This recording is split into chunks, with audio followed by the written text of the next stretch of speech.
Alright, so I'm placing the PVC end cap with the Schrader valve on it on the intake side, and over here, I'm just gonna pull off my throttle body connection. Now, we're gonna be putting about 10 pounds of pressure on this thing, and it's not exactly the right size. That's why I put the round side in first. So I'm gonna crank this down really tight, and then I'm also going to push it down that way. That way, if it does decide to shoot out, it's not gonna become a projectile. It'll get caught inside of the engine bay. Shouldn't hurt anybody. All right, so I call this V2 because V1 just had a regular like air compressor fitting on it. This way I can actually plug in a tire pressure gauge and see how much pressure is in the actual system. So I'm actually a really big fan of this new setup. And what we'll do, so you can hear as it starts to build, air's pushing out. I don't know if you guys can hear it because it's coming out as soon as it's going in. So it's actually not even holding pressure. Whoops. So I believe what's happening is that my diverter valve is just letting air come straight out. And I had that suspicion originally, but I think this confirms it. I'm going to get down a little bit lower and add some pressure and see if that looks like it's where it's coming out. So you can't see this, and I don't know how I can ever show you, but I've got my hand down by the diverter valve. This is a splitter valve, so there's an actual opening in it. And when I fill this up with pressure, wow, that hurts. Ouch, ouch, everything's sharp. All right. Anyway, when I fill this up with pressure, I can feel the air coming out of the diverter valve. So it either means I have it installed incorrectly, which I don't think is the case because it used to build pressure, or it's gone bad from sitting and not being used over time, which is probably likely. There's some O-rings in there that could have broken, or I don't know. There's a couple of different things that could have happened. So what I did is I went to ECS and I ordered this. This is a rebuild kit for this blow-off valve or diverter valve. It's actually technically called a splitter valve because it does a little bit of both. But it is a new piston, some O-rings, just everything you would need to seal this thing back up if it does have a leak. So I wanted to go ahead and have this on hand. We're running out of time with this build, and I wanted to make sure that if there was something that needed to be replaced, I had it. So it comes with a piston, some grease, and some O-rings. Now, there's a 007 diverter valve and a 007 splitter valve, and I'm not sure if this is the right kit for what I've got, but we'll find out soon enough. If nothing else, I'm betting the O-rings will work, and there's some grease in here, and we'll do something with that piston. Right here, I'm actually missing a screw, so that's no good. These are all loose. Another thing is, I got this on eBay, so it could very well be like a reproduction valve, because there's so many copies. Like, see this color, I don't know if this is a forge part. It doesn't really look like the same thing, so I don't know. We'll see. This should be an interesting one. But I have another screw that's that size, so I can fix that. Move. Okay. All right, so what I found is as you turn this, there's a place where you can see screws in here. So I'm going to pull those out. Here we go. Alright, so I've got this whole thing broken down and I figured out how it works. First of all, this little dial fits into a machine portion on the housing, and as you turn the dial at the top, it pushes this machined part, or this flat dial, down. As that goes down, compresses the spring, which gives you more pressure against boost so that you can hold more boost. And then this is the actual part that makes this a splitter valve and not just a diverter valve. You've got this big opening right here, this big port. That is the diverter portion.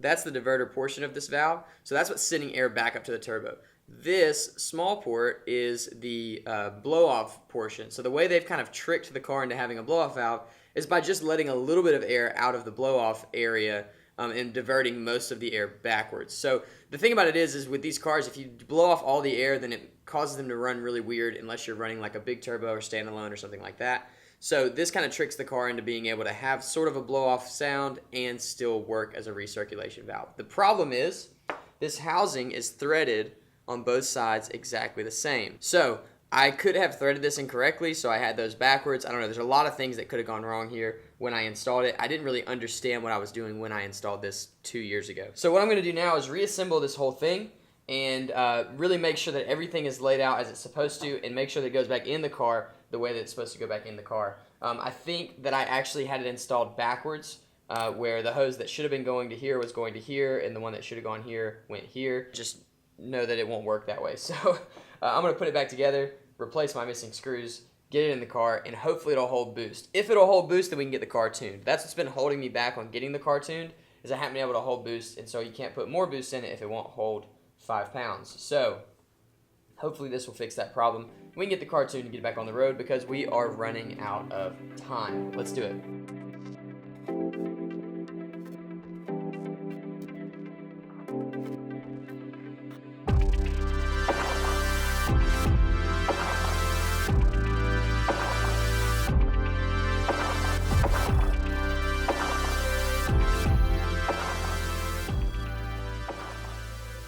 Yeah, I definitely had this routed backwards, okay? Oh, that's embarrassing. All right, here we go. So this is how it's supposed to work. The air is going to come out of the turbo through your charge pipe. In the Audi, it goes across the front of the car and into an intercooler. When this charge pipe builds up too much pressure, it pushes on the piston inside the diverter valve, which lets air out to the diversion path, or this pipe that goes back to the intake and back into the turbo ultimately. This valve has a blow-off kind of system where you can blow off some of that air, you get noise. That's basically all it's there for. What I had going on was this. So the piston wasn't functioning because, well, it was upside down, and there was nothing to push the piston up and divert the air. It was just causing all kinds of issues and sending me into limp mode, which so many things are making sense now. Either way, we're going to put this thing back on the car. I've put it back together. Everything's where it's supposed to be. Everything's functioning and working properly and sealed up as it should be. I'm betting the car is going to run 1,000 times better now because the air will be able to follow this path through the diverter valve like it's supposed to. Pretty excited about this. That's how diverter valves work. Let's go put this thing in. Come here. Daddy's working. Daddy's working. Hey, buddy. I gotta ride the pony. Oh, he's okay. I gotta ride the pony.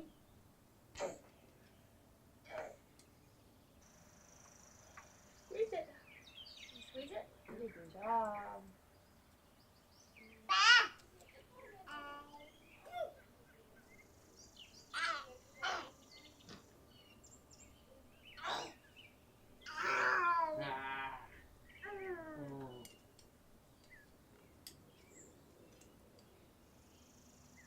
So now I have a properly installed diverter valve. We're going to add some air to the system and see if it holds. I think that it will.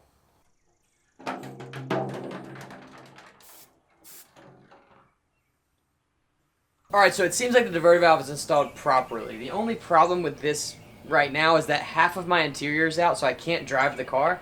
What I'm going to do is I'm going to plug everything back up. I'm going to rev it a few times and see if it sounds any different, if it's working any different. I hope that kind of gives me an indication of if this is going to work. If not, I'm just going to have to wait till my interior is all back in, which will be a few days because everything's still getting finished. So hopefully this will tell me that it's working, or maybe one of you guys will see that I did something right or wrong and be able to tell me that it's going to function properly.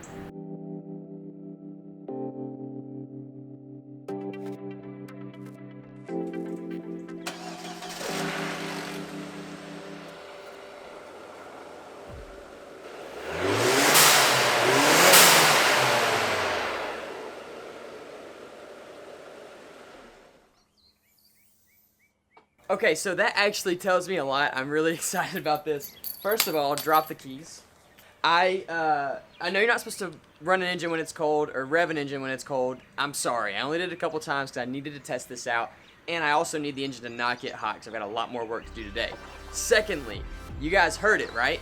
There was a blow-off valve noise. Now, here's the thing. I've always had turbo flutter with this car. It's because it wasn't recirculating properly, so the air was escaping through the turbo.